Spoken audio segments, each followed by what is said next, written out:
Iyi ni BBC gahuza miryango ivugira i Nairobi kuri metero 19 31 ku mirongo ya FM no mu biyaga bigari kuri internet kuri bbcgahuza.com.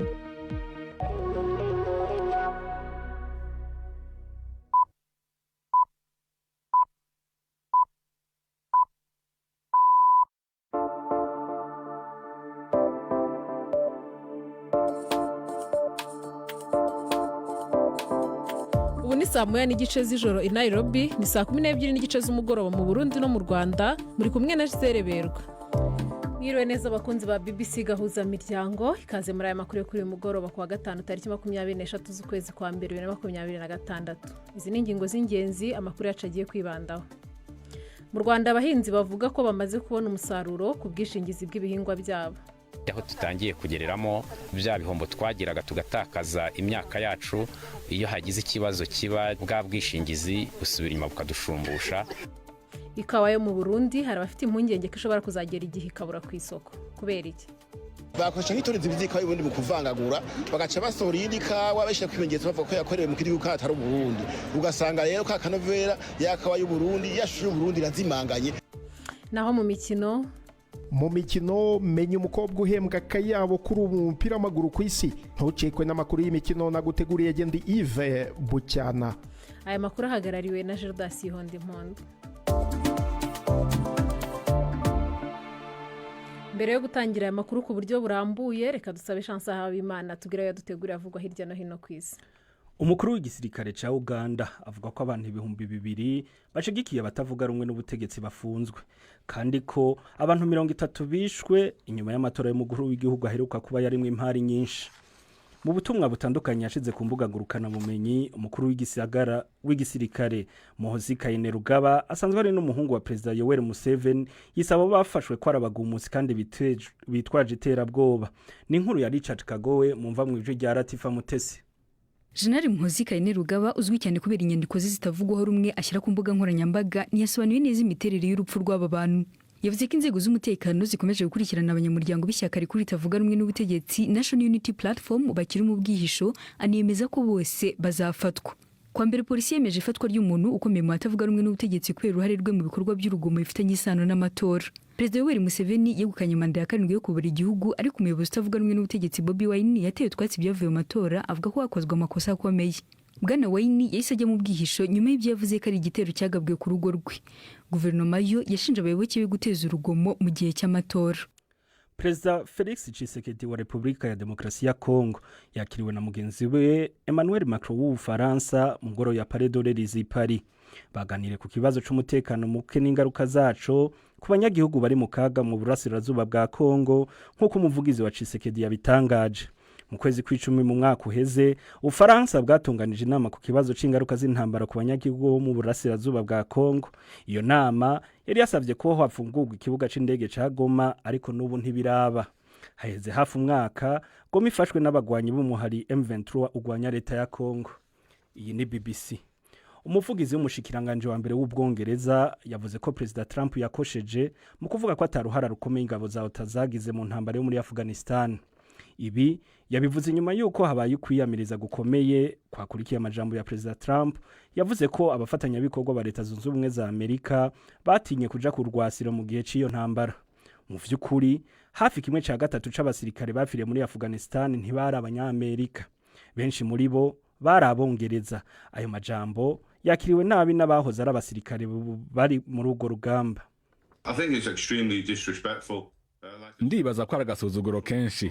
Nkuko ndabivuga, urabizi, bamwe muri bagenzi banje hamwe n'abandi bantu 457 bariciwe muri iyo ntambara twarimwo, kandi ibihumbi by'abasirikare nka jewe barakomeretse n'ikiguzi baracacishura buri munsi. Nta munsi n'umwe haca tutari mu bubabare, haba ku mubiri canke mu mutwe. Tuguma twibuka kandi twiyumvira kuri iyo ntambara. Nico gituma mbona ko aragasuzuguro karenze kuvuga ko tutari imbere muri iyo ntambara.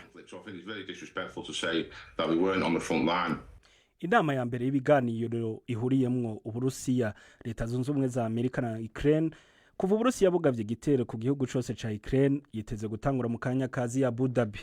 Bitegekanijwe ko iza gushimikira cyane ku kibazo nyamukuru c'ubutaka kikiringire abahizi.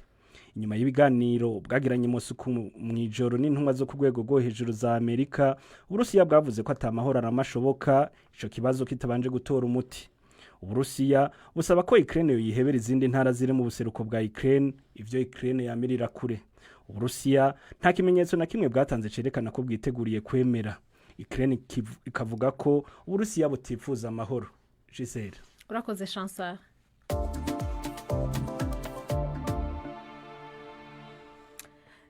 Inzego zishinzwe ubuhinzi mu Rwanda zirahamagarira abakora uwo mwuga kwitabira gushinganisha imyaka yabo kugira ngo birinde ibihombo biterwa n'ibiza bidateguza. Buri mwaka abahinzi bataka igihombo gituruka ku ngaruka z'imihindagurikire y'ikirere nk'izuba ryinshi cyangwa se imvura ikabije bigira ingaruka ku musaruro. Ibigo by'ubwishingizi byatangiye kwitabira urwego rw'ubuhinzi ariko bamwe mu bahinzi bakavuga ko babona ingurane bahabwa ari nkeya mu gihe habayeho ibiza. Ni inkuru ya Jean Claude Mwambutsa i Kigali. Isoko baguha 500 bishoboka. Ibi bigori babishinga niyo utabakurikirana. Bamwe mu bahinzi bibumbiye muri koperative ya BEM igamije iterambere ry'abahinzi b'ibigori mu gishanga cya Makera kiri mu karere ka Muhanga. Aba ni bamwe mu bitabiriye bwa mbere gahunda yo gushinganisha umusaruro wabo. Uzamukunda Yukunda niwe muyobozi w'iyi koperative. Iyo hagize icyangirika habaho icyo bita igeranya musaruro. Tuvuge niba ufite ibigori byawe wenda byaguye kubera umuyaga uramenyekanisha. Bihawatu twagize ikibazo cyiza haje umuyaga ibigori byacu byahagiye haje inkangu byageze gutya na gutya igihe cy'isarura ryagera rero bakaza bakareba ahantu heza ibigori byinshi byeze bikeya bakagikora igeranya musaruro kuri are zawe zagiye bafanga bakayagusubiza. Leta y'u Rwanda ivuga ko yifuza ko ubuhinzi bwakorwa kinyamwuga kandi nabwo bugafasha ubukora kubona amafaranga. Mu byo basabwa gukora hari ugushinganisha imyaka yabo ndetse no guhinga imbuto z'indobanure. Mukire Evode umwe mu basaga 1500 bahinga ibigori mu gishanga cya Makera avuga ko iyi gahunda ya leta bayumvise kare. Twishyura 60%, leta nayo ikatwishyurira 40%. Tera abahinzi imbaraga kandi aho tutangiye kugereramo bya bihombo twagiraga tugatakaza imyaka yacu iyo hagize ikibazo kiba bwa bwishingizi busubira inyuma bukadushumbusha bukurikije uko twagiye kwishyura kuri za are buri muhinzi abagiye afite. Hari abahinzi bavuga ko impozamarira bahabwa ari nkeya mu gihe habayeho ibiza bigira ingaruka ku musaruro. Marie Jeanne Mukandamage ni umuhinzi wo mu gishanga cya Kagurugunzu kiri mu murenge wa Cyeza naho ni mu karere ka Muhanga. Tugahinga imbuto zikarumba pe. Icyo kiza kije ubwishingizi bwacu aho twishingiye kugira ngo dusubizwe urabona nshobora kuba nezaga nka tone 2 nkabona ngo nko mu biro 300. Urumva ibyo bintu biba binyuranye cyane. Twifuzaga ko byibura aho ngaho mu mbogamizi zabyo hajya harebwa cyane hakazamurwaho kubera ko ayo turiho tubona ko ari hafi y'ibyo twashoye. Twashatse kumenya icyo ibigo bitanga ubwishingizi bivuga kuri izi mpungenge z'abaturage. Madame Sonia Umwari ni umuyobozi ushinzwe kumenyekanisha ibikorwa mu kigo cya Old Mutual, kimwe mu bitanga ubwishingizi ku bihingwa. Ubwishingizi bw'ibihingwa ureba ku gishoro, ariko hari igihe iyo ugiye kwishyura indishyi umuntu aba yumva ko uri bwishyura indishyi igendeye ku musaruro. Akavuga ati wenda nimba ibigori byanjye nari bigurishe nahinze hectare ibigori byanjye wenda byari buvemo miliyoni 10 n'urugero ntanga, rero nimba nahombye ubwishingizi bwagakwiye kureba kuri izo miliyoni 10 nari bujye kugurisha ku isoko, niba igishoro cyari miliyoni 3 no kuvuga ngo ubwo nyine turi kubarira muri miliyoni 3. Aha hariho dufite umukoro ukomeye cyane urimo koko dusobanura ibyo dukora kuko ntago ari ubwiru nta nibanga ririmo.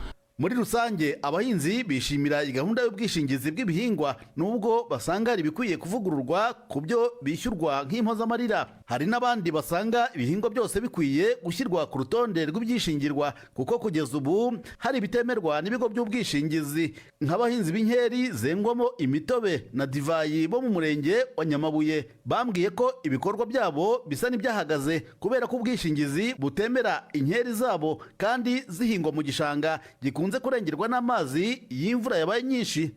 Jean Claude Mwambutsa, BBC Gahuza Miryango mu ntara y'Amajyepfo. Ese waba warigeze kunywa kawa y'u Burundi? Ivuga ko iri mu za mbere mu zifite uburyohe buhebuje ku isi, ariko bamwe mu bayicuruza mu mahanga bafite impungenge ko ishobora kuzabura mu gihe hatagize igikorwa vuba. ibi biravugwa n'abitabiriye imurikagurishwa ry'ibihingwa n'ubugeni ku isi yose riri kubera mu mujyi wa Mons mu Bubiligi. Ikawa ni kimwe mu bihingwa bya mbere byinjiriza Uburundi amadevize, ariko hari n'impungenge ko kuyihinga bigenda bigabanuka.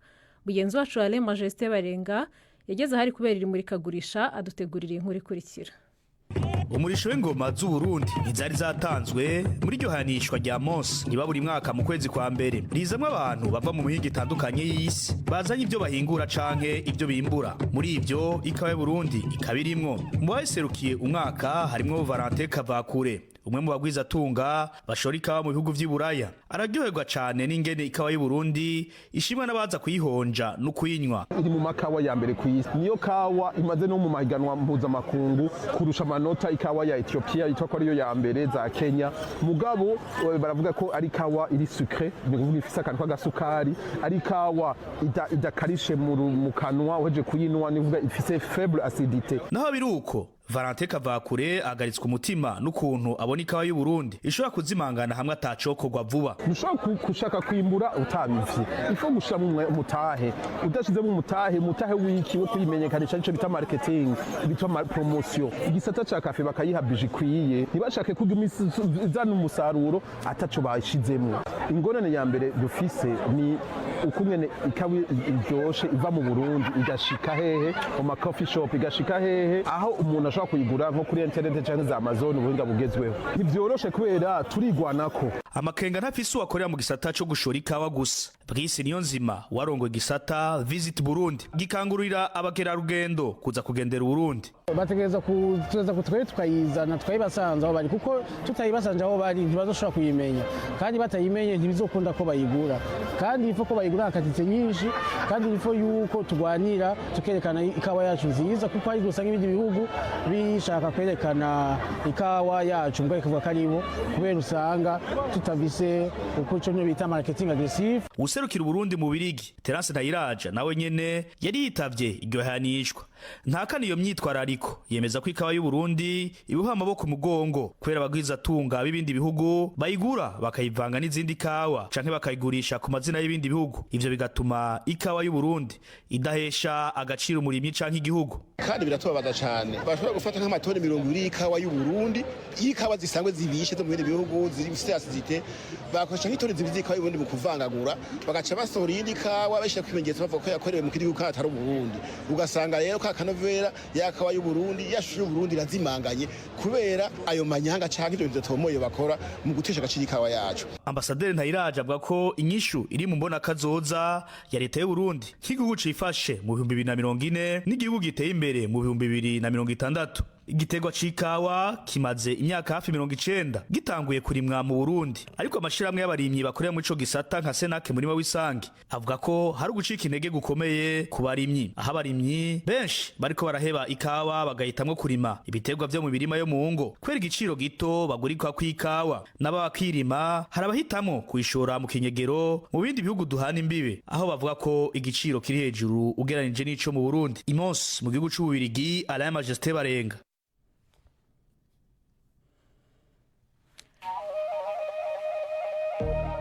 BBC gahuza miryango kuri Humuriza mu Burundi ni kuri FM 99.6.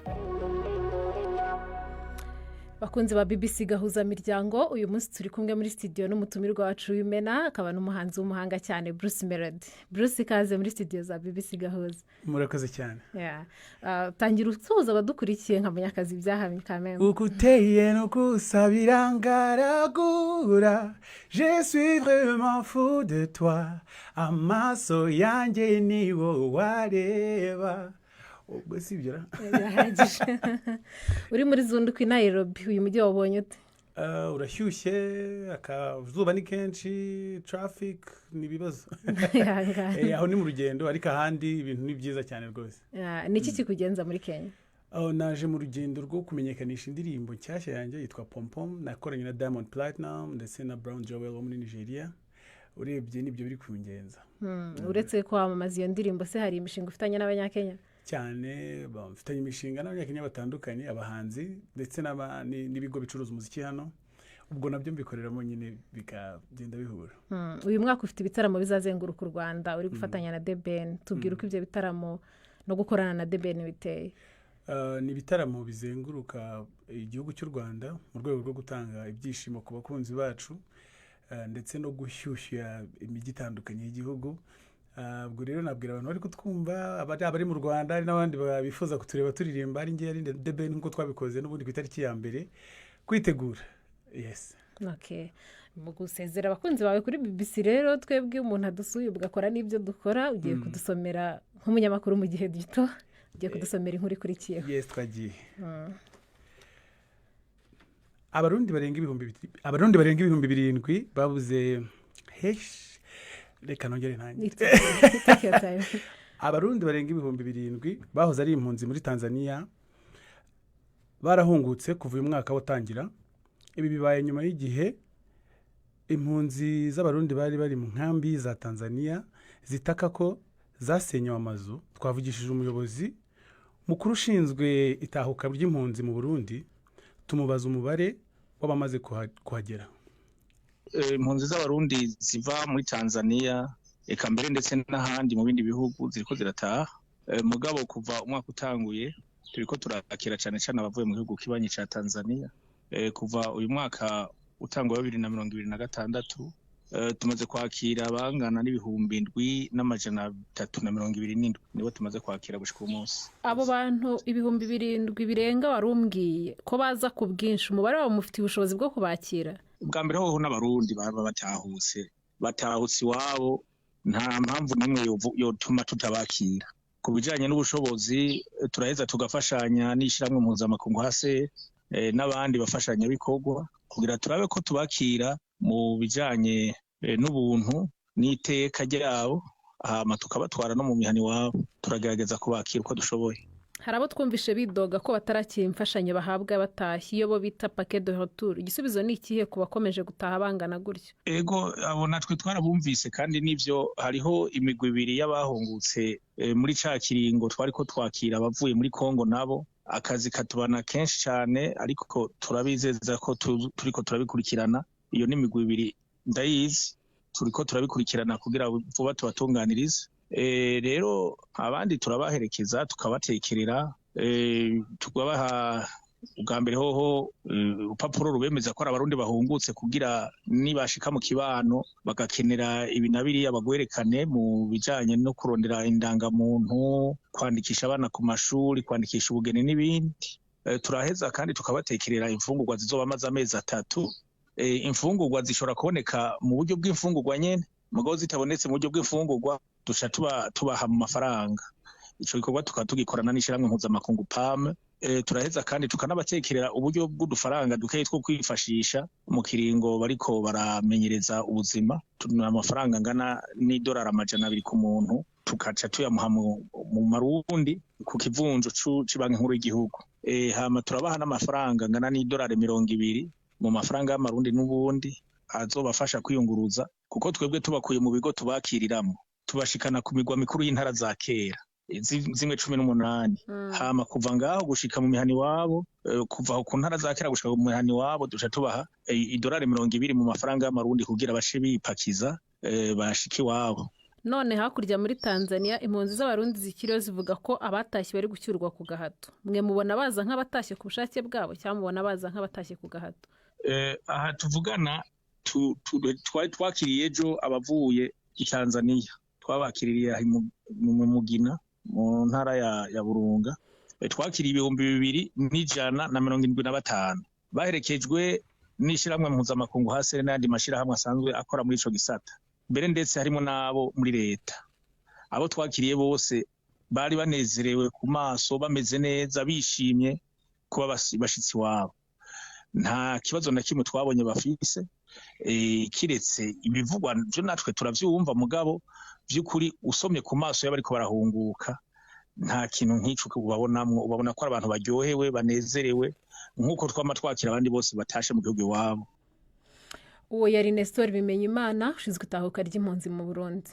Tugeze mu mwanya w'amakuru y'imikino tugezwaho na Yves Bucyana. Imikino kuri BBC Gahuza Miryango. mwiriho mwese bakunze imikino kuri BBC. Mpere mu Rwanda mu mikino yo guhatanira igikombe cya Afurika cya handball, ikipe y'u Rwanda yaraye ikubiswe na Algeria ibitego 46-25. muri iryo tsinda Nigeria yatsinze Zambia ibitego 36-18. mu yindi mikino Misiri yatsinze Angola 41-28, naho Tunisia itsinda Guinea 35-25. ahandi ku isi rutahizamu wa Amerika Trinity Rodman yabaye umukinnyi w'umupira w'amaguru w'abagore uhembwa menshi ku isi nyuma yo gusinya amasezerano y'imyaka 3 n'ikipe ya Washington Spirit nk'uko ushinzwe kumushakira isoko abitangaza. uyu mukobwa w'imyaka 23 akaba umukobwa w'uwahoze ari icyamamare muri NBA. Dennis Rodman yabaye umukinnyi wigurisha kuva amasezerano yari afitanye n'ikipe ya Spirit yarangira tariki 31 z'ukwezi kwa 12, ariko ubu yasinye amasezerano ye mashya amugumisha muri iyo kipe kugeza mu mwaka w'2028. afite agaciro ka miliyoni 2 z'amadolari ku mwaka, hiyongereyeho n'agahimbazamusyi. umukinnyi wo hagati wa Barcelona Aitana Bonmati wegukanye Ballon d'Or muri 2023, 2024 na 2025. bivugwa ko ari we mukinnyi mu bagore wahembwaga menshi mbere y'uko Rodman ashyira umukono kuri ayo masezerano mashya. Tujye mu ikipe ya Manchester United yatangaje ko umukinnyi wayo wo hagati Casemiro azava muri iyi kipe mu mpera z'iyi shampiyona y'uyu mwaka igihe amasezerano ye azaba arangiye. uyu mukinnyi w'imyaka 33 yinjiye muri Manchester United avuye muri Real Madrid kuri miliyoni 70 z'amapaundi hari muri 2022, kandi amaze gukina imikino 146. ariko umwaka ushize yanenzwe n'umuherwe mushya uyobora ikipe ya Manchester United Sir Jimmy Ratcliffe wabwiye BBC Sport ko abakinnyi bamwe atari beza bihagije kandi bahembwa akayabo. gusa Casemiro yavuze ko atari igihe cyo gusezera, ko hari ibindi byinshi bibuka bagomba gukora mu mezi 4 ari imbere. hagati aho iyi kipe kandi ngo ishishikajwe no gusubukura ibiganiro n'umukinnyi wo hagati Kobbie Mainoo ku masezerano mashya agomba kumureshyeshya n'abandi bakinnyi bo mu ikipe ya mbere ya Manchester United. amasezerano ya Mainoo asanzwe azarangira muri 2027 nubwo hari uburyo bwo kuyongerera undi mwaka. Manchester United kandi izajya ku kibuga cya Emirates ku cyumweru gukina n'ikipe ya Arsenal. ukaba ari umwe mu mikino ikaze ya English Premier League iteganyijwe mu mpera z'iki cyumweru. United mu mpera z'icyumweru gishize yihereranye Manchester City iyitera ibitego 2-0 ku mukino wa mbere w'umutoza Michael Carrick. ese azongera bikore imbere ya Mikel Arteta umutoza wa Arsenal nawe bakinanye ubwo yari muri Arsenal? ayo niyo makuru y'imikino nabateguriye. Ndi Yves Bucyana.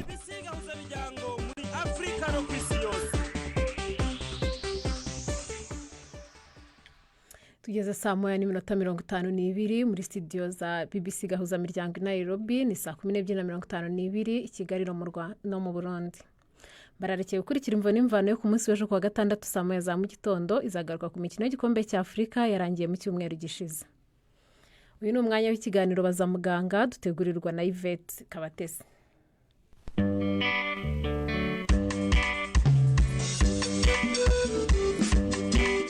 mwiriho neza. iyo umuntu agize impanuka birashoboka ko yagira n'ibyago byo gukuka iryinyo, ariko se mwari muzi ko hari amahirwe yo ko yasubirizwamo iryo ryinyo mu gihe bikozwe mu buryo bwihuse? turi kumwe na muganga Jose Uwamariya mu ishuri rikuru ry'ubuvuzi rya Kigali. ibyo bintu rero ukuntu bikora n'ukuntu bigenda, umuntu yaguye ariko bisaba ko vuba vuba ahita atoragura iryinyo rye, kandi bisaba ko iryo ryinyo riba ritavunitse. uvuga ngo araguye ritarisororokamo, akaritoragura noneho mu buryo agomba kurifata kugira ngo arizane kwa muganga. byibura agomba kutarenza isaha, kwa kundi nyine igisebe kigishyushye ararizana. uburyo rero aritwaramo kugira ngo aze kwa muganga, wenda nabwo nabasobanurira. iyo aritoraguye ashobora kurifata akarishyira nko mu kanwa kugira ngo rigume muri miriye y'amacanjwe, akarijundika, mbese niko navuga, cyangwa se akarishyira mu mata y'inshyushyu, cyangwa se akarishyira mu mazi arimo akunyu gakeya. ibyo byose bituma rigumana bwa buzima bukirikikije mu mbese kuri cya gice rifata, kandi akirinda gukomeza kurikorakora. icyo gihe rero iyo arizanye kwa muganga duhanagura neza igisebe tugahita turijombamo kuko iryinyo riteye mu kintu cy'ikinyigisho nka kuriya nk'ibishashara by'ubuki bimeze igufa bita alveole ni nk'igishashara cy'iryinyo rihita rero ryinjira mu mwobo waryo rigafataho hari uburyo bishobora guhambirwamo kugira ngo ridakomeza kunyeganyega nk'uko igufa barishyiraho plâtre rikaguma hamwe rikazagera rigafatana n'iryinyo naryo rero urizirikiraho hari uburyo bikorwamo hagashira nk'ukwezi riba ryongeye ryafashe hamase nk'iyo nk'imitsi yarifashe iryinyo yacitse byo bigenda gute birumvikana nyine n'ubundi ubwo iyo rivuyemo imitsi ni ukuvuga ngo iba yacitse noneho uko akunda uba warishyize mu mazi arimo akunyu cyangwa se muri ayo mata navuze atuma bwa buzima burikikije bigumaho noneho rikagenda ni nk'uko n'igisebe n'ubundi gikira rikagenda ryongera guhura n'ubuzima bwa hahandi ryacomotse hatarumagara cyane hakiri habisi rikongera rigafatana buhoro buhoro rikazafatamo neza umuntu ashobora kwibaza iryo ryinyo rikomeza kugira ubuzima nk'uko ryari rimeze cyangwa se niba ari umurimbo gusa oya iryinyo rirongera rikagira ubuzima neza ni gake rishobora wenda kugira izindi ngaruka rikaba ryakozwamo imbere rikazamo ikintu kimeze nk'imfunira ariko riba rifashe nyagufata nanone hari ikindi gihe no kwa muganga dushobora gukoresha ubwo buryo ntabwo bikunda gukoreshwa ariko nabyo biremewe wenda iryinyo tuvuge nk'ikijigo nk'umuganga ashaka kurivura mu mizi mu mitsi imbere akabona wenda kuhagisesinga cyangwa kuhagera n'ibikoresho bitari bumukundire nabwo biremewe ko ashobora kurikura akarivura vuba vuba akarivurira hanze yarangiza agahita yongera akarisubizamo nabyo bijya bikorwa bijya bibaho umuntu ashobora kwibaza se hahandi haba hariho harava amaraso ntashobora gushiramo wenda ntiribe ryafata neza ukuvuga ngo iyo risubijemo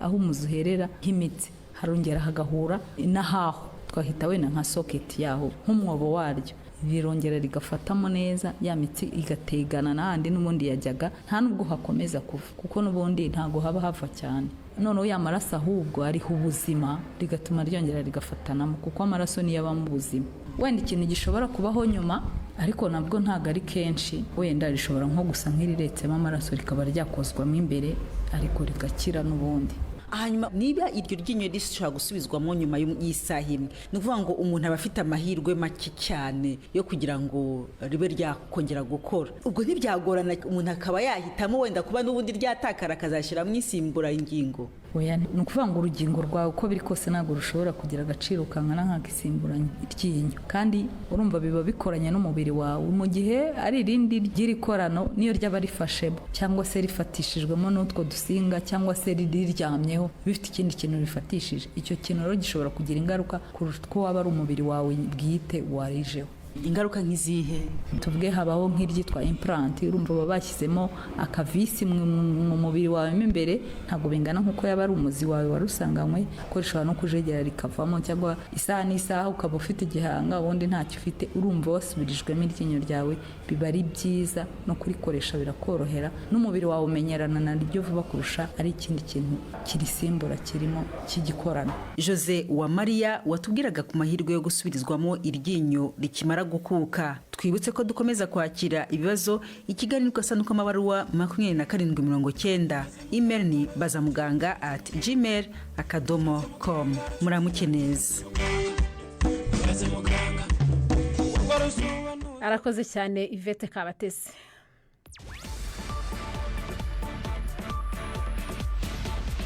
BBC Gahuzamuryango yabateguriye uburyo bwo gupakura ibiganiro byayo mukabibika muri telefoni ngendanwa zanyu no kuri kompyuta mukaza kuvyumviriza igihe cyose mubishakiye. Ibiganiro bya BBC Gahuzamuryango mukunda nk'amakuru imvo n'imvano urunana ikiganiro cy'abagore cyangwa bazamuganga ubu biraboneka kuri podcast. Ja ku rubuga rwa BBC Gahuzamuryango ariko bbcgahuza.com urondera hari podcast. Amakuru yose y'uburyo podcast ikora n'ukuntu wayishyira muri telefone yawe byose urabisangayo. Pakurura ikiganiro ukunda canke amakuru wumvize uko ushaka aho uri hose ntusubire gucikwa na kimwe. Teramana n'ibiganiro bya BBC Gahuzamuryango kuri podcast.